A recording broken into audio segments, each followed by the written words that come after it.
Hai guys, pada video kali ini kita akan membahas tentang layout dalam Android Studio. Kenapa kita bahas layout? Karena layout ini nantinya yang kita gunakan bagaimana kita mendesain atau menaruh tata letak fitur-fitur yang ada di Android Studio yang nantinya yang kita mau buat sebagai aplikasi. Kalau digambarkan secara real itu, layout ini bagaikan buku gambar yang nantinya kita akan gambar di buku gambar tersebut. Jadi bagaimana kita bisa menggambar di satu lembar buku gambar tersebut.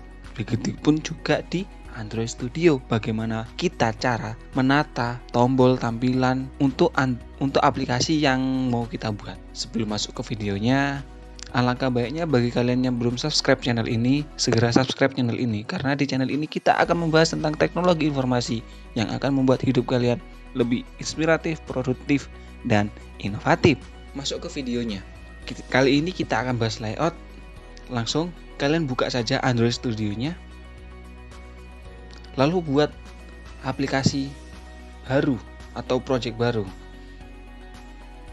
Nah, ini adalah tampilan layout kita. Tampilan layout kita ini yang nantinya kita akan bahas satu-satu tentang layout yang ada di Android ini. Ada banyak sebenarnya. Ada satu yang tidak masuk di sini, yaitu relative layout. Kita bahas dari relative layout dulu. Relative layout ini merupakan layout yang penataannya menempatkan widget-widget di dalamnya seperti layar atau bebas kita mau naruh di mana, sehingga sebuah widget dapat berada di atas ataupun di bawah widget yang sudah ada atau widget yang lainnya. Jadi relative layout merupakan penataan layout yang sangat bebas. Jadi kita anggapannya di buku gambar kita sudah gambar matahari. Setelah itu di atas matahari tersebut kita taruh awan yang menutupinya. Anggapannya gitu. Jadi si matahari tertimpa oleh awan yang kita gambar selanjutnya. Nah, untuk relative layout itu lebih fleksibel untuk penataannya. Jadi bisa di atasnya ataupun di bawahnya karena bisa ditumpang-tindihkan. Lanjut, di sini ada yang namanya constraint layout. Kalau constraint layout ini pada dasarnya hampir sama dengan relative layout. Penataannya bisa di mana saja, akan tetapi kadang constraint layout ini bisa ditumpang-tindih, kadang tidak. Kenapa saya bilang begitu? Karena di constraint layout ini kalau kita tidak tidak mengindukkan, anggapannya widget satu ini tata letaknya mengikuti widget ini, itu tidak bisa ditumpang-tindihkan. Jika untuk penataannya tidak diindukkan, itu bisa ditumpang-tindihkan. Jadi untuk constraint layout ini penjelasannya itu layout yang bergantung pada view lain dalam layoutnya.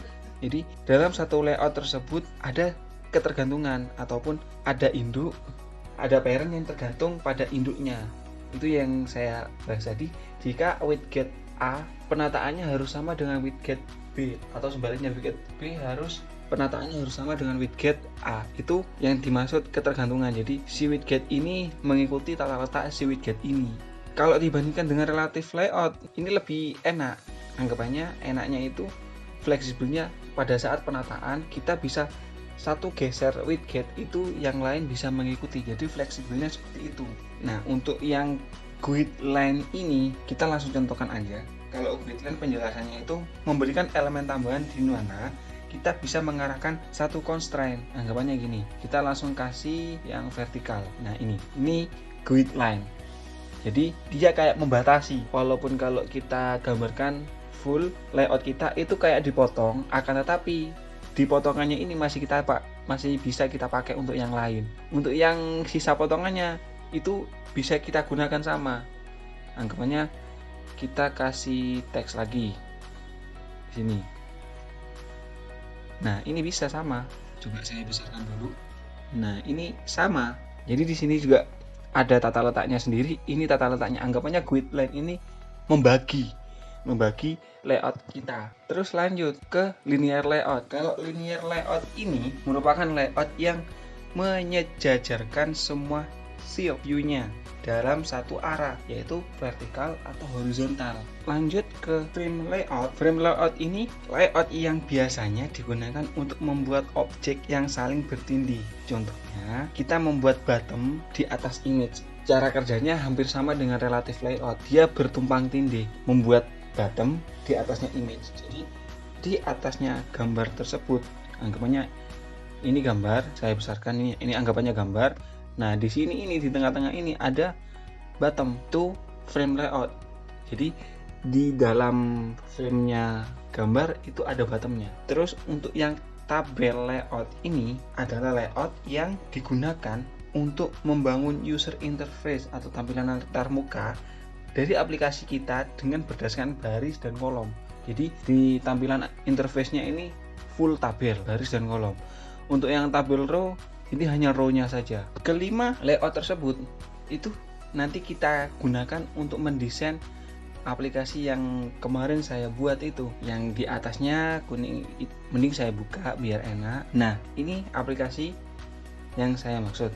Jadi nantinya dari 5 layout tersebut kita akan menggunakan ini untuk mendesain ini. Kenapa bottomnya ada di sini, terus kenapa ini kuning bisa sampai full gini, terus kenapa tombol con bisa paten di bawah, itu kita gunakan di sini. Oke, kita demonstrasikan untuk penataannya dulu. Jadi kita menata layout untuk tombol tos ini di atas, terus ini di sini, setelah ini di bawah. Di project kita yang baru ini, kita hapus semua kecuali yang hello world ini. Hello world kan kita pakai untuk yang menampilkan angka 0 tersebut. Jadi pertama kalian ke bottom, terus ambil bottom, tarik saja ke sini, ambil 2 saja biar enak langsung. Secara default project yang kita buat itu menggunakan layout constraint. Bisa dilihat di sini di code, dia menggunakan layout constraint layout. Jadi ini merupakan default layout yang diberi oleh Android Studio.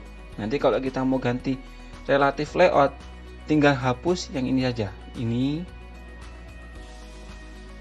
jadi relatif itu ada. Kalau linear kita ganti linear, ada. Jadi kita gunakan constraint layout dulu, yang paling mendasar. Pertama kita menata bottomnya dulu, tombol yang atas, yaitu tombol toes kalau nggak salah yang atas. Kalau kita gunakan cara cepatnya, kalian tarik saja yang lingkaran ini, saya perbesar dulu. Nah, ini kebesaran sih. Ini kalian tarik ini ke samping, dia akan langsung ke kiri mengikuti tarikan itu. Kenapa? Karena seperti tadi yang saya jelaskan, constraint ini mempunyai ketergantungan. Ketergantungannya itu dari parent yang tergantung pada induknya. Jadi si panah ini yang kita tarik, dia akan mengikuti posisi dari induk atau batasan yang kita tarik arahnya. Tadi kan kita tarik ke kiri, setelah itu kita tarik ke kanan. Apa yang terjadi? Apakah akan nempel ke kanan? Jawabannya enggak, dia akan ke tengah. Kenapa kok bisa ke tengah? Karena yang kiri akan bergantung pada posisi batas yang kiri, yang kanan akan bergantung pada posisi yang kanan. Jadi anggapannya kayak ditarik lah ke kanan sama kiri. Jadi dia ada di tengah-tengah. Nah, untuk atas dan bawah tinggal sama, kalian tarik ke atas, dia akan mengikuti ke atas. Ingat, untuk buat tombol yang atas, dia posisinya tetap di atas, bukan di tengah-tengah. Kenapa? Kalau kalian yang bawah ini ditarik ke bawah, dia akan ada di tengah-tengah. Seperti halnya ya kanan dan kiri. Jika ditarik kedua-duanya, dia akan seperti ada tarik menarik. Akhirnya ada di tengah-tengah. Supaya tidak ada di tengah-tengah, yang bawah jangan dikasih. Lihat, ini kan di sini layout di constraint widget. Ini keduanya, keempat tempatnya ada. Jadi kalau mau menghapus tinggal sini, hilang, dia langsung ke atas secara otomatis atau tergantung. Nah, ini apa kok 00? Ini margin. Kalau dibesarkan, di sini tidak ada margin. Dia nempel full di atas. Supaya lebih bagus, kalian kasih margin atau jarak tepi 8 saja. Nah, langsung ada jarak tepi. Di kanan kiri pun juga ini. Setelah itu, untuk ukuran tombolnya kita buat secara otomatis dengan mengganti tanda panah ini. Kan ini wrap content. Kita ganti menjadi match constraint. Jadi dia akan menarik tombolnya untuk melebar sesuai jaraknya. Jadi setelah kita kasih margin kanan kiri 88, dia akan tertarik sampai ke 8 tersebut. Nah, ini. Jadi tombolnya akan sama ukurannya. Begitupun yang bawah, kita buat yang sama. Kita tarik ke kiri, dia akan bergantung pada yang kiri. Akhirnya si tombol akan geser ke kiri. Tarik ke kanan biar dia ada di tengah-tengah. Setelah itu tarik ke bawah. Nah, biar dia ada ke bawah. Jangan tarik ke atas, nanti dia akan di tengah-tengah. Setelah itu kita kasih jeda 8 juga.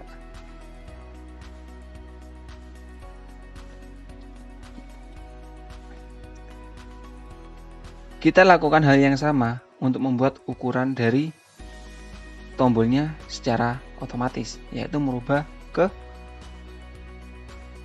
match